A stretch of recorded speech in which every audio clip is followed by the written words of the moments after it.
Je pense que la chasse aujourd'hui est mal acceptée, avant tout parce que la société, et on le voit tous les jours, refuse la mort.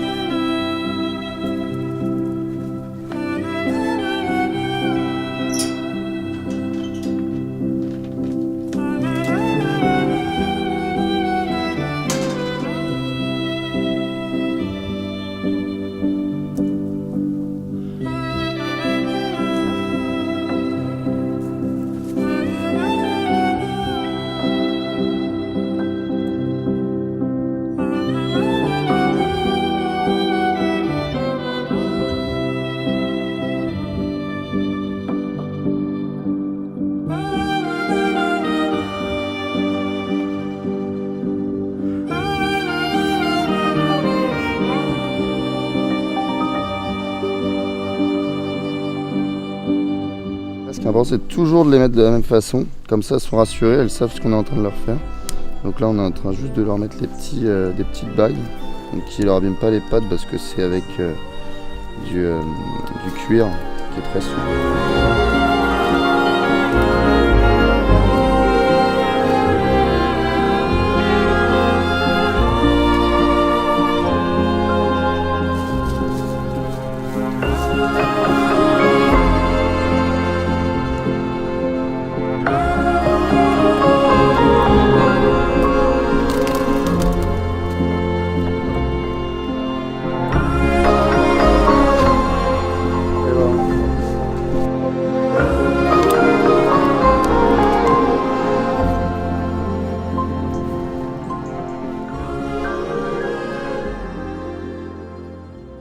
La chasse à la palombe, c'est une passion qui... Pourquoi j'aime particulièrement cette chasse? C'est pour plein de raisons particulières. Tout d'abord, il y a cette construction de palombière que j'adore. Il faut prendre un arbre, le choisir, et réussir à monter de branche en branche pour trouver un endroit où on va pouvoir mettre une plateforme. Ça déjà, première chose que j'adore, la construction, aussi d'où peut-être ma formation d'ingénieur. Ensuite, il y a ces palombes que vous allez voir, enfin c'est pas des palombes, c'est des bleus de Gascogne qu'on élève, qu'on a depuis 3 ans, qu'on nourrit, qu'on donne à manger chaque jour, etc. Qui sont des oiseaux qu'on va mettre sur des reposoirs, donc au-dessus, dans des arbres autour de la palombière, avec lesquels on va essayer de feinter les vols d'oiseaux sauvages qui vont arriver, donc les pigeons ramiers, les palombes, comme on dit dans le sud-ouest, qui vont venir en fait en migrant et qui, quand ils verront ces oiseaux, et seront attirés et parfois essayeront de venir se poser. J'espère que je pourrai vous montrer ça demain, mais bon, ça, on ne le saura que demain, car la chasse à la palombe, c'est aussi ce qui fait que c'est une passion, c'est que c'est bien qu'une fois sur 3 en quelque sorte, enfin c'est tout le temps bien, mais en tout cas elles sont présentes et on peut les chasser réellement qu'une fois sur 3, quand elles décident de passer. Donc il faut se lever une bonne vingtaine de fois pendant le 15 octobre, 15 novembre, le moment où elle migrent, pour avoir peut-être 4 ou 5 belles journées dans l'année. Et c'est ça aussi ce qui fait que c'est une passion, c'est que si c'était tous les jours bon, je pense que j'aimerais pas cette chasse comme je l'aime aujourd'hui. Ce qui fait que j'aime cette chasse, c'est l'inconnu, l'aléatoire, le fait que voilà, il y a des jours où en quelque sorte on en chie, c'est un peu dur, on se lève, il pleut, il fait froid, on est là, il n'y a rien. Et puis un jour, je l'espère comme demain, parce qu'il va faire assez beau, il y aura du vent. Et là, il y a des palombes partout, c'est magnifique.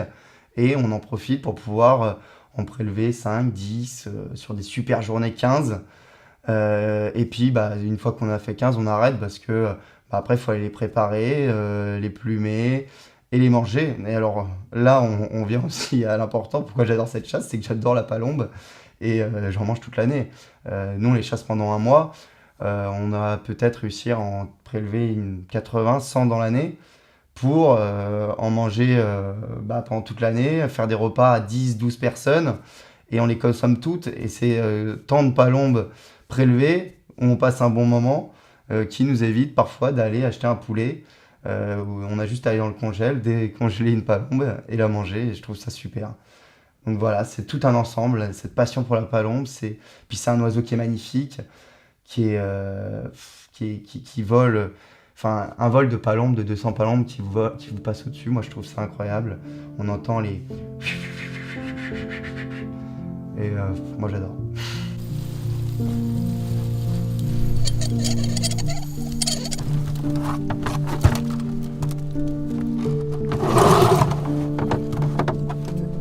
Moi, cette palombière, ce que j'aime, c'est qu'elle est faite au plus simple. C'est 3 échelles, une plateforme, pas de toit, pas de table, pas de chaise. Voilà, quand on y va pour chasser. Il y a 3 ficelles sur lesquelles tirer. Elle est faite tout en bois, elle est à 15 mètres de haut. On est au-dessus de la canopée, on voit à 2-3 km, parfois quand les vols sont hauts, on les voit arriver de super loin. Et voilà, moi ce que j'aime, c'est la simplicité de ce lieu où quand on arrive, eh ben, on n'espère qu'une chose, quand il fait pas trop froid, qu'il pleut pas, c'est de voir arriver au bout d'une dizaine de minutes quand le jour se lève, les premières palombes qui arrivent et qu'on va pouvoir essayer d'attirer avec nos appelants en rusant, en les appelant. Voilà, moi je crois que cette palombière, je l'aime juste pour cette simplicité, rien de plus. Il n'y a pas de toit, il n'y a rien, il y a un plancher, 3 appelants, et puis on essaye de feinter des oiseaux qui sont très très intelligents, et vous allez le voir demain, souvent ils passent pas là où on voudrait qu'ils passent, mais bon, on aime ça parce qu'on en voit tellement que, et comme je l'ai dit, c'est tellement beau un oiseau comme celui-là qui vole par bande de 500, 1000 dans le ciel avec le lever du soleil, que c'est juste ça en fait. Voilà, regardez, première palombe qui passe pour venir se poser, justement. Juste à part, c'est fini.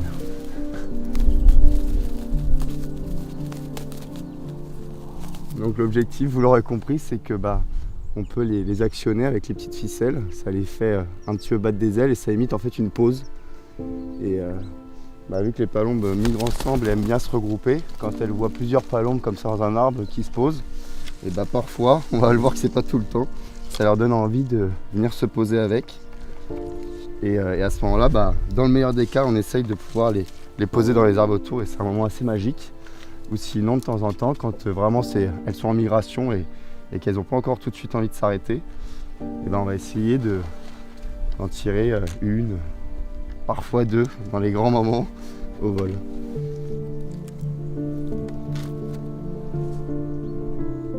Et voilà, et là maintenant on est prêt. La première palombe est passée, donc on va voir s'il y en a d'autres.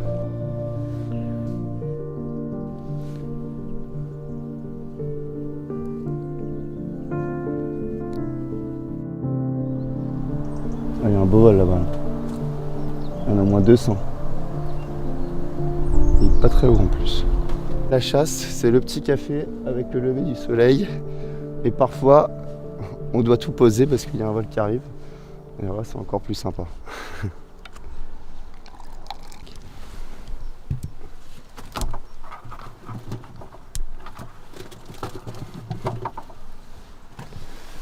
Mais moi, c'est avant tout pour ces moments-là que j'aime la chasse, quoi. C'est vrai que de se lever aussitôt le matin, finalement, voir le lever du soleil, c'est quelque chose que beaucoup de personnes font très rarement. Et en fait, souvent, c'est la chasse qui nous fait lever aussitôt et qui nous fait voir ce genre de spectacle. On va le voir, je pense, d'ici 10 minutes. Avec les nuages, je pense qu'on devrait avoir quelque chose d'assez sympa avec un ciel de feu, comme j'aime le dire.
deuxième café, 9h50. En général, c'est l'heure où ça se calme un petit peu. De 8h à 9h30, on a les palombes qui se lèvent, en fait, qui sont posées dans les chaînes devant et qui partent pour leur journée de migration.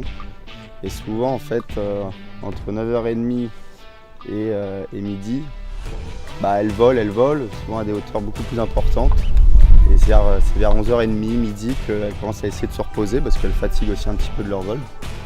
Donc souvent entre 9h30 et 11h, c'est un petit peu plus mou. Bon, il y a toujours quelques-unes, comme on peut voir, qui se promènent, mais on a moins de vols de migration à proprement parler qui passent. Après, dans les grandes journées, parfois, quand les conditions sont idéales, ça peut voler pendant toute la journée parce que elles en profitent, surtout quand il y a des dépressions qui les suivent derrière. Et ça, en général, quand on voit une belle journée de migration, c'est que dans les jours qui suivent, il pleut et on peut plus leur faire confiance qu'à la météo.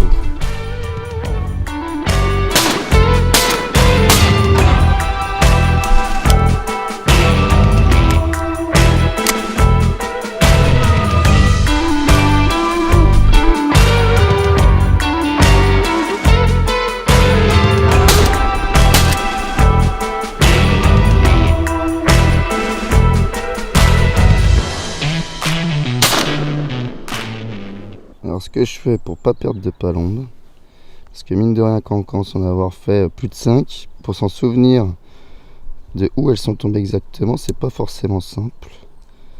Donc ce que je fais, c'est que je prends une photo comme ça, et ensuite, tout simplement, je marque les endroits où elles sont tombées. Donc là, il y en a une là, il y en a une là, il y en a une là, une là, une là. Et ensuite, il y en a une qui est tombée par là. Alors je mets une croix parce que elle n'est pas très bien tombée, donc je sais qu'il faudra que je cherche un peu autour parce que potentiellement elle peut piéter. Et voilà. Quand je vois aujourd'hui comment est perçue la chasse dans les villes, quand je vais dans un bar à Paris et que je vais dire voilà, je travaille dans ça parce que la discussion vient tout le temps et qu'on me dit ah là là, mais t'imagines tu fais ça, et que je vois et que j'entends les 1 ou 2 premières minutes de ce qu'on va me dire par rapport à la chasse, ça me rend malade.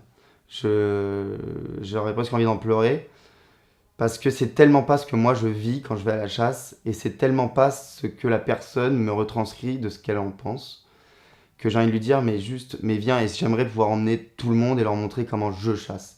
Et j'ai peut-être pas mis, mais j'ai en tout cas emmené 100 personnes qui étaient contre ou vraiment pas pour la chasse, qui aujourd'hui me disent mais je comprends totalement pourquoi tu le fais.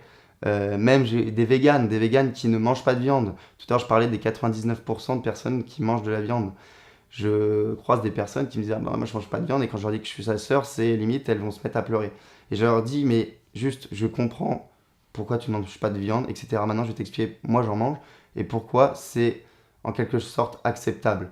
Et derrière, souvent j'ai ce retour, c'est que, alors ils acceptent pas ce que je fais, il n'y a aucun problème là-dessus, mais en revanche ils vont me dire, je comprends un peu mieux pourquoi toi tu manges de la viande vis-à-vis de quelqu'un qui va manger un bœuf en abattoir. Et ça c'est quelque chose, une grande victoire pour moi, parce que si un vegan est capable d'accepter ça, je comprends pas comment quelqu'un qui mange de la viande peut pas accepter qu'un chasseur soit chasseur et accepte effectivement de tuer. Mais c'est juste regarder la vérité en face. Un bœuf, avant d'être mort, avant d'être mangé, il a été tué. Et il a été tué dans des conditions souvent moins bonnes que ce qu'un gibier ou un animal, parce qu'il est gibier qu'une fois qu'il est tué. Un animal, un oiseau, un sanglier est tué à la chasse. C'est fait totalement direct, une balle, c'est fini, il n'a pas vu voir la mort, il n'est pas stressé. Voilà, c'est beau. Et aujourd'hui, donc avec Tuchassou, c'est ce que j'ai envie de faire. Moi, j'étais dans un emploi très bien payé. J'étais parti, on va dire, sur une voie où voilà, ma vie était lancée. Et j'ai tout remis un petit peu en question parce que quand j'ai vu comment était traitée la chasse par les médias, comment c'était perçu, et bah, je me suis dit, en fait, si j'aime la chasse, il faut que je fasse en sorte qu'elle dure. Et moi, aujourd'hui, la chasse, je la vois en péril, en quelque sorte. Il y a de telles attaques, un petit peu comme on le voit, par exemple, pour l'arrêt de la chasse en palombière dans le sud-ouest. Aujourd'hui, on a vu combien de palombes. La palombe est un oiseau qui se porte extrêmement bien, qui augmente chaque année. Et le prélèvement qui est fait par les chasseurs, il est minime par rapport à la quantité que peut nous offrir la nature. Pourquoi on n'irait pas prélever cette part que l'on peut prélever sans impact sur la nature? Pourquoi on n'accepterait pas que des chasseurs aient plaisir à pouvoir prélever cette part plutôt que de se dire, bah non, on va élever encore plus, encore plus, encore plus. Non, nous on a une viande qui est sans carbone, etc. Et donc avec Tuchassou, l'objectif c'est de... Oui, il y a le projet donc qui est de vendre des journées de chasse sur des territoires à des chasseurs. Ils ont accès à une plateforme, tuchassou.fr, sur laquelle ils vont arriver, ils vont voir une journée de battue au Grand Gibier en Sologne, une journée de palombière dans le sud-ouest, une approche au cervidé dans les Pyrénées-Orientales, une approche au chamois dans les Alpes, une chasse à la hutte en Normandie, au canard, au gibier d'eau. Voilà, ça c'est ce qu'on va trouver sur Tuchassou et c'est ce que vont pouvoir proposer les territoires. Par exemple, un territoire qui en manque de chasseurs dans son équipe de chasse. Il a une chasse totalement ouverte sur laquelle il a une équipe de 15 chasseurs. Il aurait besoin d'être 20 pour bien fermer son territoire, pour pouvoir réaliser son plan de chasse. Et ben on lui permet de pouvoir poster une offre tout simplement, gratuitement, sur lequel il va trouver des chasseurs qui vont payer leur action, payer leur bracelet, payer leur journée sur la plateforme. Voilà, ça c'est ce qu'on leur propose. Mais le but de Tuchassou est bien plus grand. Le but de Tuchassou, c'est de... Et c'est pour ça que j'ai arrêté mon métier. C'est pas pour créer Tuchassou et vendre des journées, non. C'est pour avoir toute une communication. Et c'est aussi pour ça qu'on prend autant la parole. C'est pour dire la chasse, ce n'est pas ce que l'on peut voir ou ce que l'on peut entendre dans les médias. Allez, non, la chasse, c'est... Pour la comprendre, faut la vivre. Jamais j'ai pu expliquer bien la chasse sans la faire vivre à la personne. La personne en général, j'arrive à la fin de 10 minutes d'explication à ce qu'elle me dise eh ben, je suis prêt à te suivre une fois, à venir voir ce que c'est. Et c'est une fois qu'il l'a vécu et qu'il a compris ce que c'était qu'il me dit ah là j'ai changé d'avis. Ça n'arrive pas avant. Donc moi la seule chose que je peux conseiller à des non-chasseurs qui ont un avis soit négatif ou soit qui n'ont pas d'avis, qui se disent ouais je sais pas trop, c'est participer une fois une chasse. Là, on se trouve à mi-chemin entre la palombière et la première palombe qu'on devrait trouver dans l'axe. Ensuite, on devrait en avoir deux, je pense, dans la haie et une autre juste au bout, là, dans la queue des arbres, si j'ai bien noté les points. On va voir si c'est bon.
Meilleur qu'un labrador au rapport.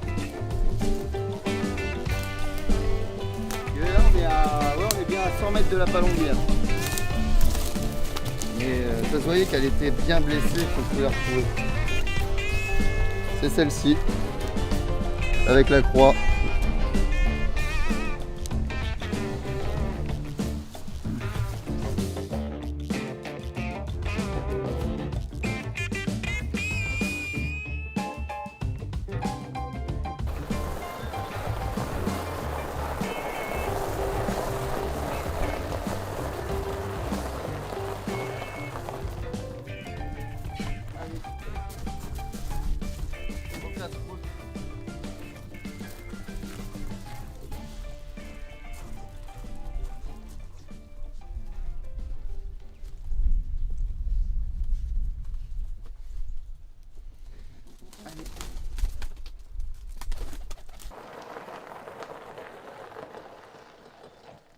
Moi, ce que je comprends pas aujourd'hui, c'est qu'il y a beaucoup de personnes qui sont contre la chasse, alors même qu'il y a 99% des Français qui consomment de la viande. qu'on n'accepte pas et qu'on n'ait pas la sensibilité nécessaire pour pouvoir tuer, ça je le comprends entièrement. Et je vais vous dire, moi j'ai des amis, des copines que j'ai emmenées à la chasse, qui m'ont dit à la fin de la chasse, bah, je pourrais jamais prendre une arme et tirer. Comme le fait ma sœur par exemple, elle ne tire pas, mais elle adore suivre une chasse, et elle adore consommer la viande qui vient de cette chasse. Aujourd'hui, les personnes, le problème c'est qu'elles refusent la mort. On refuse de voir la mort. Parce que vu qu'ils mangent de la viande, ils ne la refusent pas entièrement. J'espère quand même qu'une personne qui mange un bout de bœuf sous cellophane est conscient qu'avant d'être sous cellophane, ça appartenait à un bœuf qui était vivant et qui a été tué. Nous, la seule différence, c'est que voilà, on accepte effectivement que pour se nourrir, pour manger de la viande, il faille tuer. Bon, bah moi je préfère tuer des animaux dans ces conditions, totalement sauvages, naturelles, qui ont une vie absolument magnifique, plutôt que d'aller prendre un poulet qui a été élevé en batterie, qui a peut-être jamais vu la lumière du jour. Voilà, moi c'est vraiment l'axe sur lequel j'aimerais qu'on insiste. Aujourd'hui, il faut être conscient que les chasseurs, et la plupart des chasseurs ne mangent que de la viande issue de leur chasse et ne vont pas acheter du bœuf, de l'agneau, des poulets. Non, c'est vraiment que ce qu'ils peuvent consommer. Bah, moi, je trouve ça magnifique en fait. Si tout le monde pouvait consommer ce qu'il prélevait, déjà, je pense qu'il y aurait moins de gâchis. Moi, quand je mange un pigeon, bah, excusez-moi, mais j'ai pas envie de laisser un morceau parce que j'ai plus faim. Combien de fois j'ai vu des enfants dire oh, j'ai plus faim, tiens, je jette. Bah, je pense que s'ils étaient plus conscients de où venait la viande, et moi j'en suis totalement conscient parce que bah, voilà, moi cet oiseau, effectivement, je l'ai vu vivre. Effectivement, je l'ai tué, prélevé, comme certains disent, mais non, je l'ai tué, c'est la réalité. Mais je l'accepte parce que je vais le préparer, je vais le plumer, je vais le manger. Et je serais ravi de pouvoir raconter à mes amis que voilà, j'ai passé une bonne journée, il faisait tel temps, qu'il y avait tel vent, que c'est passé de telle façon. Je trouve que c'est des belles histoires à raconter et aussi une belle façon de consommer de la viande. Le matin, on aurait pu rester 3 heures de plus et prélever peut-être 30 palombes. Et ben, on a arrêté à 12 parce que ça me semblait suffisant. Moi, là, je sais que j'ai des amis qui viennent dans 3 jours, je vais pouvoir leur faire une dizaine de palombes et j'en suis ravi. Et puis, bah, j'y retournerai peut-être à la chasse dans 2-3 jours pour en reprélever 4-5 pour pouvoir préparer le mois à venir. Après, voilà, moi je suis le premier également, quand j'ai pas de gibier à porter, à être ravi de pouvoir manger une côte de bœuf ou un bon poulet fermier. Je suis absolument pas contre. Par contre, ce que je pense, c'est que voilà, un chasseur doit être fier de se nourrir de ce qu'il prélève, de ce qu'il tue, faut le dire. Et pour moi, les non-chasseurs devraient accepter aussi ça. Pourquoi tu chasses?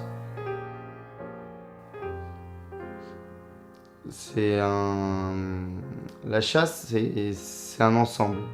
C'est un mode de vie et une passion profonde. Il y a des gens, ils sont passionnés de sport, passionnés par la cuisine, passionnés par la danse. La chasse, c'est une passion, je pense, qui se vit encore plus intensément. Parce qu'il y a plein de choses qui se mêlent. La chasse, on pense que ça peut être que la chasse, c'est le moment où, comme on le voit aujourd'hui, on est en haut d'une palombière et on tire des cartouches. Mais ça, c'est 1/100 de la chasse. La chasse, c'est un moment où, en fait, effectivement, on a ce... Bah, aujourd'hui, en fait, c'est le moment où, si vous voulez, en un an, j'ai la concrétisation de 365 jours de travail. C'est se lever le matin, aller travailler dans la forêt, construire une palombière, ça prend à peu près 3 mois. C'est aller toute l'année couper des branches qui gênent pour monter les aplants. C'est couper des arbres autour parce qu'on s'est rendu compte que ça détournait les vols. C'est planter un champ de maïs à un endroit pour les attirer. C'est plein de choses en fait. C'est 365 jours pendant lesquels on rêve de ce moment et qui arrive peu parce que par exemple hier je me suis levé exactement à la même heure, donc à 7h10, et je suis allé en haut de la palombière et j'ai vu 10 palombes. J'ai tiré 3 cartouches et j'en ai pas eu une. Et je suis rentré à 10h, mais j'étais quand même ravi parce que j'avais emmené mon café, mes gâteaux, et puis j'avais mangé mon petit déj voilà, devant un lever de soleil magnifique. J'en ai profité pour regarder s'il y avait des choses à réparer. Et voilà, bah, c'est pas grave. Et puis bah, aujourd'hui, on a eu de la chance, on est tombé dans la bonne fenêtre dans laquelle bah, les palombes, il y avait le bon vent, il y avait la belle météo et bah, elles ont migré. Et ça, c'est des moments un petit peu magiques, pas parce qu'on a tué 15 palombes, c'est parce que c'est la concrétisation du travail fourni en amont, d'espoir, de prédiction. Moi, je suis avec mes amis, je vais voir sur mon site, oh là là, regarde, il y en a 100 000 qui sont partis de Suède, il fait beau là pendant 2-3 jours, donc elle risque de mettre 4-5 jours avant d'arriver vers le nord. Je pense qu'ensuite, avec la fenêtre météo, elle devrait arriver entre le 12 et le 13, et puis bah, t'arrives, le 12 elles sont pas là, le 13 elles sont pas là, et puis en fait elles arrivent le 14. Et bah voilà, en fait la chasse c'est beaucoup de chance, c'est beaucoup d'aléatoires. On pense qu'un chasseur il tue à toutes ses sorties, mais c'est pas le cas. Et bah moi j'ai voilà, prélevé cet animal et bah, je m'en suis nourri. C'est une belle finalité.